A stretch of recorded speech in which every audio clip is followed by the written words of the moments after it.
யாருமா அது அழுக்கு தண்ணியை வீட்டுக்குள்ள வச்சிருக்குது? அண்ணே இந்த தண்ணி கீழே ஊத்தாதீங்க. இத குடிச்சாதான் இதய நோய் வராது, நம்ம உடம்புல இருக்க சுகரை கம்மி பண்ணும், கேன்சர் வராது, கெட்ட கொழுப்பெல்லாம் குறைக்கும்னே.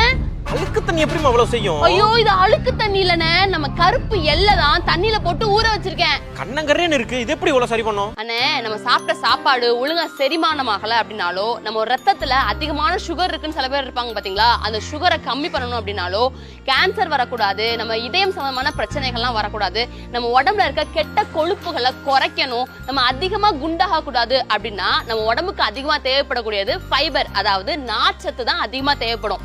அந்த நார்ச்சத்து இந்த எள்ளுல தான் அதிகமாவே இருக்கு. இவன் பாக்குறதுக்கு தான் கொஞ்சம் சின்னதா பொடுசா இருக்கிற மாதிரி தெரியும், ஆனா இவனை சாப்பிட்டோம்னா நம்ம உடம்புக்கு தர்ற சத்து ரொம்ப அதிகம்னே. ஏன் நீ கூட புரோட்டா பிரியாணி அதெல்லாம் சாப்பிட்டு வர்றப்ப நானும் அம்மாவும் உனக்கு இந்த மாதிரி தண்ணி தான் கொடுத்துருக்கோம்.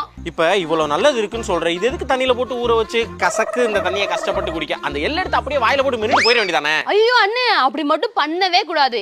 எள்ளுல ஆக்சிடேஷன் பைரேட்ஸ் அப்படின்னு சொல்லக்கூடிய ஒண்ணு இருக்கு. இது என்ன பண்ணும்னா நம்ம உடம்புல இப்ப முழு எல்லையும் சாப்பிட்டோம் அப்படின்னா நம்ம உடம்புக்கு எந்த சத்துமே கொடுக்காம மோஷன் வழியா முழுசாவே வெளியே வந்துரும். இப்போ எள்ளை எப்படி சாப்பிடணும் அப்படின்னா 3 ஸ்பூன் எள்ளை தண்ணியில போட்டு ஊற வச்சோ இல்லாட்டி அந்த எள்ளை வறுத்து எடுத்தோ தான் நம்ம சாப்பிடணும். அப்பனாதான் இந்த எள்ளுல கூடிய சத்து எல்லாம் நம்ம உடம்புக்கும் கிடைக்கும், முன்னாடி சொன்ன நோய் எதுவுமே வராது. இந்தியாவிலேயே 28 பெண்கள்ல ஒரு பெண்ணுக்கு மார்பக புற்றுநோய் வருது அப்படின்னு சொல்லி ரிசர்ச் படி சொல்லிருக்காங்க. அப்போ நம்ம வீட்டு பெண்களுக்கு மார்பக புற்றுநோய் வராம தடுக்கிறதுக்கான மருந்தும் இந்த எள்ளுன்னு கூட சொல்றாங்க. இப்போ நம்ம தைராய்டு பிரச்சனை இருக்கும் பாத்தீங்களா, அவங்களுக்கு செலினியம் சொல்லக்கூடிய சத்து இந்த எள்ளுல தான் 18% இருக்கு. குறிப்பா இந்த பெண்களோட மாதவிடாய் நேரத்துல அவங்களுக்கு ரத்தப்போக்கு சீரா போகணும் அப்படின்னா இந்த எள்ளு மிட்டாய் வாங்கி சாப்பிட்டா நல்லா இருக்கும் அப்படின்னு கூட சொல்றாங்க. நம்மளோட ஹார்மோனை பேலன்ஸா வச்சுக்கணும் சொல்றாங்க. இப்போ இந்த கருப்பு எள்ளை எப்படிலாம் பயன்படுத்தலாம் அப்படின்னா, நம்ம வீட்டுல சட்னி அரைக்கிறோம் பாத்தீங்களா, அதுல கொஞ்சம் சேர்த்துக்கலாம். இல்ல இந்த இட்லி மாவெல்லாம் அரைக்கிறோம் பாத்தீங்களா, அப்போதைக்கு கொஞ்சம் கொஞ்சம் சேர்த்துக்கலாம். இல்லாட்டி ரொம்ப கருப்பா போயிரும் மாவு, அதனால கொஞ்சம் 1 ஸ்பூன் அந்த மாதிரி சேர்த்துக்கலாம். இந்த மாதிரி எல்லாம் பயன்படுத்தலானே. கடைக்கு போறப்ப அது கொடுங்க இது கொடுங்க வாங்கி சாப்பிடாம இந்த எள்ளு மிட்டாய் வாங்கி சாப்பிடலாம்ல, அப்ப இவ்வளவு சத்து வரும் நம்மளுக்கு. ஆமா கண்டிப்பா கிடைக்கும்ல. ஒரு சின்ன பிள்ளைகளுக்கு எள்ளு மிட்டாய் சரியான ஸ்நாக்ஸ். அதெல்லாம் சூப்பர் ஸ்நாக்ஸ்னே. அப்புறம் நீங்க கூட அப்பத கேட்டிங்களே, இளச்சவனுக்கு எள்ளு கொளுத்தவனுக்கு கொள்ளு, பழமொழி எல்லாம் கரெக்ட்டா தான் சொல்றீங்க. அதுக்கான அர்த்தம் வேணா சொல்லவா? ஆமா கண்டிப்பா சொல்லு. அப்புறம் இளச்சவனுக்கு எள்ளு அப்படின்னா நம்ம ஒல்லியா இருக்கோம் அப்படின்னா குண்டாகும்னு நினைக்கிறவங்க இந்த எள்ளை எடுத்துக்கலாம். அதுவும் இந்த கருப்பு எள்ளுல தான் கொழுப்பு சத்து அதிகமா இருக்கு. குண்டாகும்னு நினைக்கிறவங்க கருப்பு எள்ளை சாப்பிடலாம்.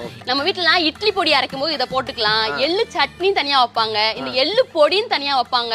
அப்புறம் இந்த தீபாவளி வருதுன்னு முறுக்கு செய்வாங்கல்ல, அப்போதைக்கு இந்த கருப்பு எள்ளை வறுத்து அந்த மாவு கூட சேர்ந்து முறுக்கு புழிஞ்சோம்னா அற்புதமா இருக்கும், அமைப்பு காட்டும். அடுத்து இந்த வெள்ளை எள்ளு, இப்போ ஒல்லியா இருக்கவங்க குண்டாகணும்னா கருப்பு எள்ளு சாப்பிடலாம்னு சொன்னேன். ஆனா இந்த எள்ளுல இருக்க எல்லா சத்தும் எனக்கு கிடைக்கணும், ஆனா குண்டாக கூடாது அப்படின்னா அவங்க வந்து வெள்ளை எள்ளை எடுத்துக்கலாம்.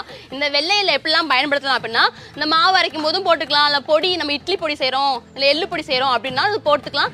கலர் கொஞ்சம் கம்மியா தான் வரும். இப்ப கருப்பு கலர் போடும்போது கலர் கம்மி பண்ணி கொடுக்கும், வெள்ளை கலர் எள்ளு போடும்போது அந்த கலர் கொஞ்சம் அதிகப்படுத்தி கொடுக்கும். அதே மாதிரி இந்த வெள்ளை எள்ளை நம்ம அதிகமா சாப்பிட்டோம்னா வயிற்றுப்போக்கு வர்றதுக்கும் நிறைய வாய்ப்புகள் இருக்குண்ணே.